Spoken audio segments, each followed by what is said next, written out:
Welcome back, all my fragrance fanatic friends and beauty besties. I hope that you guys are having an amazing day today. And if you're not, just know that it's okay. We all have bad days. And if you need a friend or just somebody to talk to, you can always message me on Instagram or Facebook, or you can email me. All of the information's in my description box below. If you just need somebody to talk to, I'm always available. But hopefully you are having a good day today. So if you're new here, hi, my name is Jamie, and on this channel, we mostly talk about perfumes. And to all my returning subscribers, I want to say thank you. You guys are the best. So for today's video, we're going to be talking about the House of Beau. I have not tried all of their perfumes, so I can't speak on all their perfumes, but I do have 3 of them here that I'm going to go over with you today and give you my thoughts on. And no, this video is not sponsored in any way. I paid for all this myself. But I will leave the links to where I purchased everything in the description box below. So without further ado, let's get started.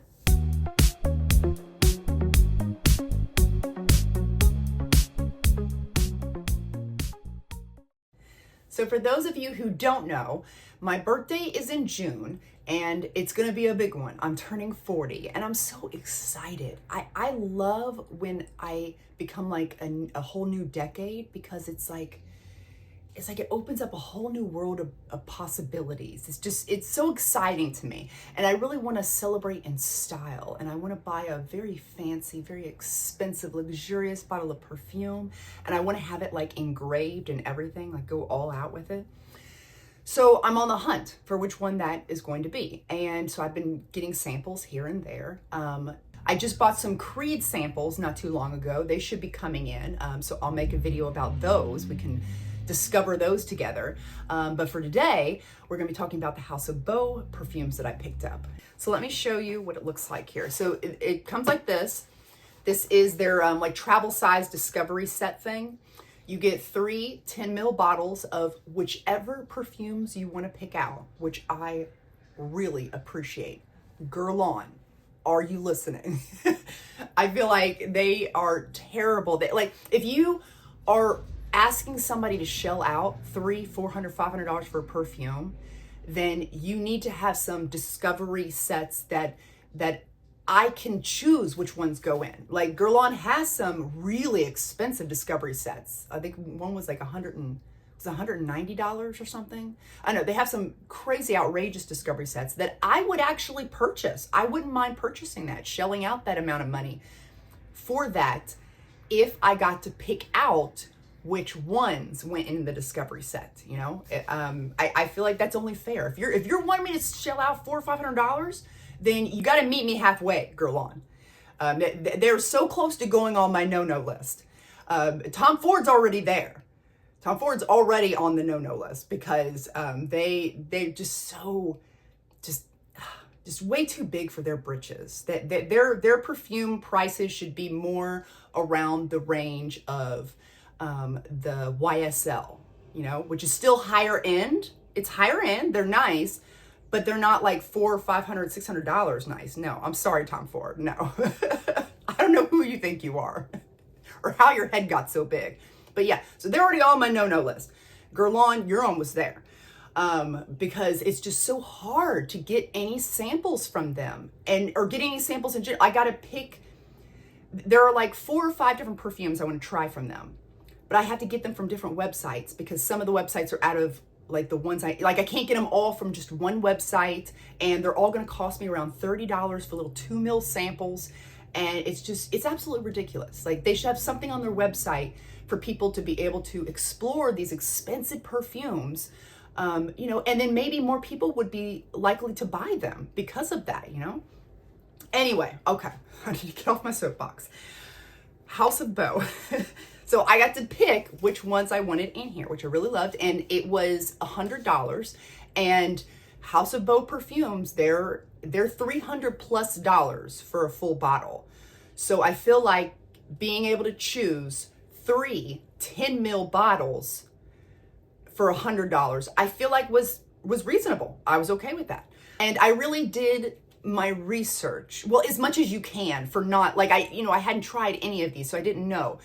But I went everywhere searching for which ones did they have to offer, what were people saying about these different perfumes, what were the notes in it, what were the reviews like all of this to try to narrow down which 3 I thought would work best for me personally. You know, we're all different when it comes to perfumes. You know, it's so subjective, but for me personally, I try to narrow it down to which ones I thought I would like. We had the new Ave Maria, Lamar, and Rosaria, I think. I don't know. And then they are, oh my gosh, if I can get this out. Hold on. Okay. And they do open up. I guess if you wanted to refill them or something, it also comes with a little, refiller cap thing. So I thought it was like all night, like presented really nicely. I liked that. So let's talk about the perfume that didn't jive with me at all. The Pour Rosaria. I hope I'm saying that correctly. These are what the bottles look like close up, by the way. So this one I had high hopes for because, it had incense in there, it had florals, it had some fruit. I thought, where could you go wrong? But it's sour, which I'm okay with. It's got this sour opening, and as it dries down, the florals start to mix with it, and I'm like, okay, but then the incense and the woodiness starts to come in and mix with that sour floral, and the whole thing was just kind of off-putting for me. Maybe on some people's skin chemistry, and I definitely tested these on the skin. I waited 1 full day when they came in the mail before I even touched them. And then I tested them on my skin 2 different times because I know that you want to let them sit first. And then I also know that it's going to smell totally different on paper than it does your skin. So I always test on skin. And I wanted to make sure I tested 2 different times because first impressions aren't always what they seem. So I really tried to work with these perfumes here. But this one wasn't for me. And then second would be Ave Maria. I was so disappointed in this one, you guys. Oh man, was I heartbroken over this scent. I was so excited. I was thinking this was going to be it. I thought this has to be my 40th birthday perfume because it's coming out in 2025, which I'm not saying that it has to be a 2025 release, but I would prefer if the birthday perfume I end up getting is a 25 release because then it's coming out like on my 40th birthday, the year that I turned 40. So I just thought that would be like really cool and significant, in a way. Although, it may not turn out that way. We'll see what other releases come out. Or if I fall in love with something from, years ago, who knows? But when I saw this, the bottle looked beautiful. That cap, like, are you kidding me? The name, I can actually pronounce it. I thought, yes, this is what I've been looking for. The notes even seemed like something I would really enjoy. So I really thought this was going to be the one, but sadly she is not. Now in the opening, she is. Oh my goodness, you guys. Okay, so I don't want to talk all bad about it because there are some good things about this perfume. When I first spray it out and it starts landing on my skin, it smells ethereal. It smells it's almost undescribable. It's got this freshness to it, but it also has a little bit of aquatic at the same time.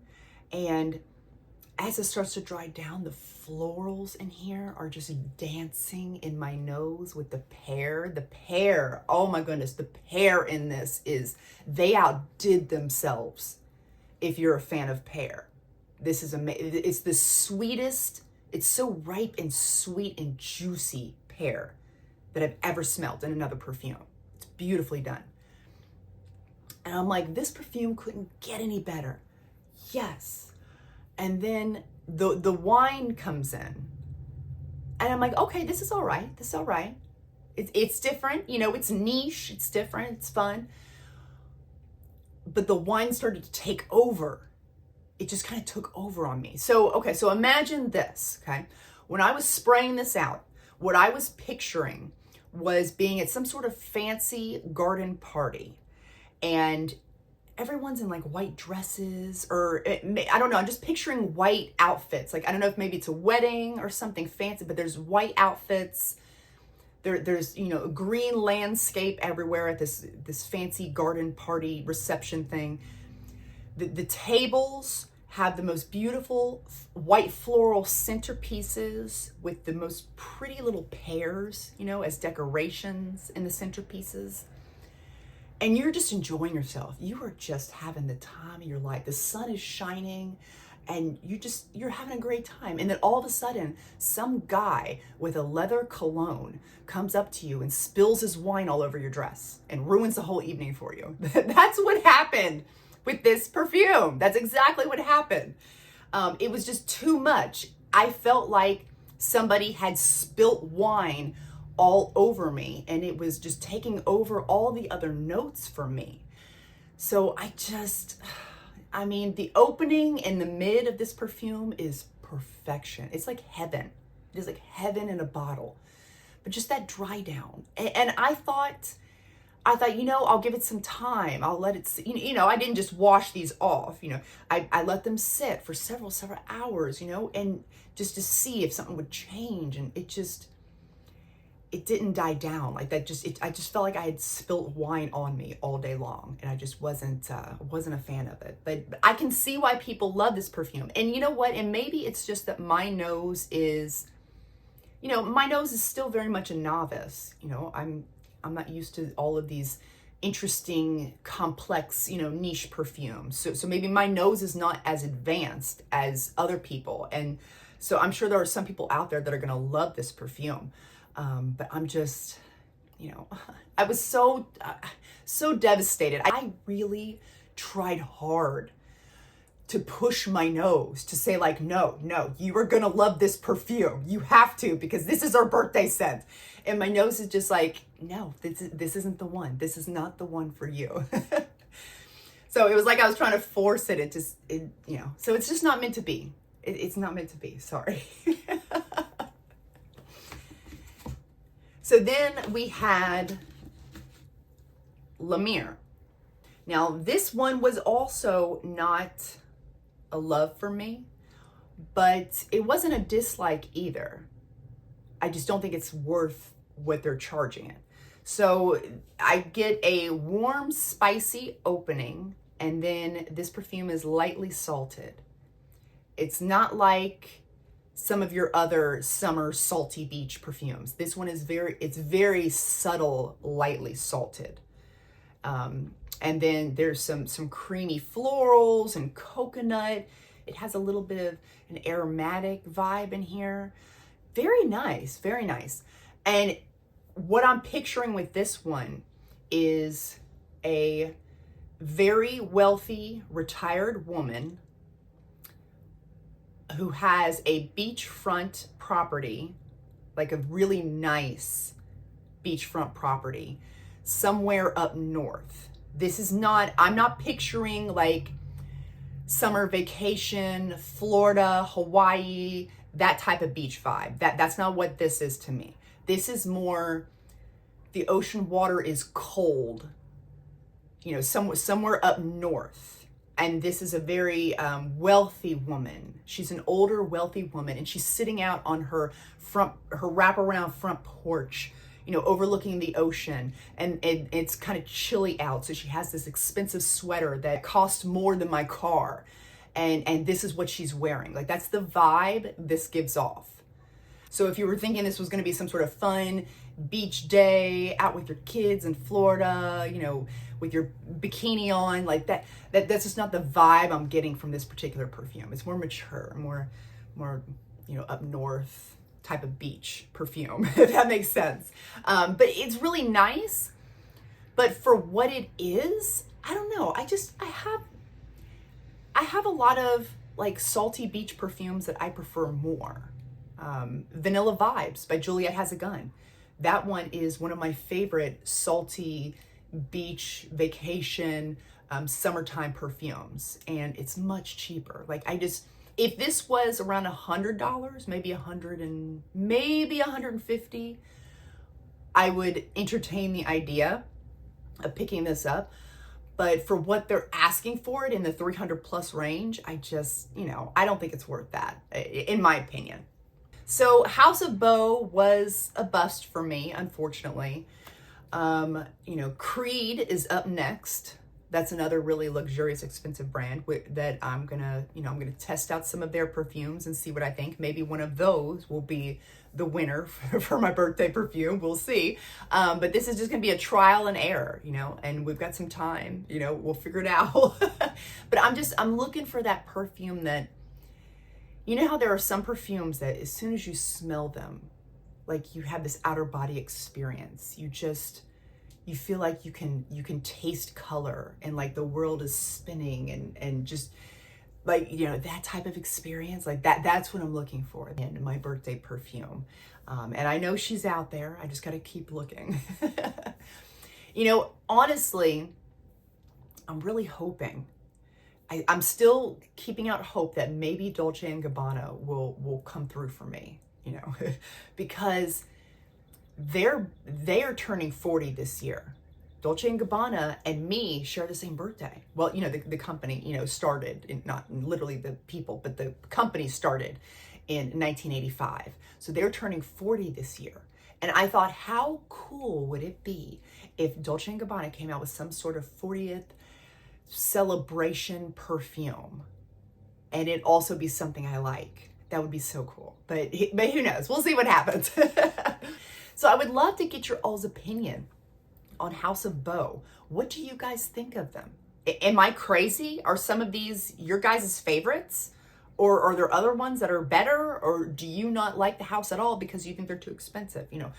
Whatever your opinion is, I would love to hear about it in the comments section. Everyone's opinions are valid and respected on my channel. Even if they don't align with what I think, that's fine. That's totally fine. I love that we can all have differences in opinions. If we were all exactly the same, it would be so boring, Anyway, okay, I've rambled on long enough. Thank you guys so much for watching. I really appreciate it. And remember, before you go, to seize the day and overspray. Bye, guys.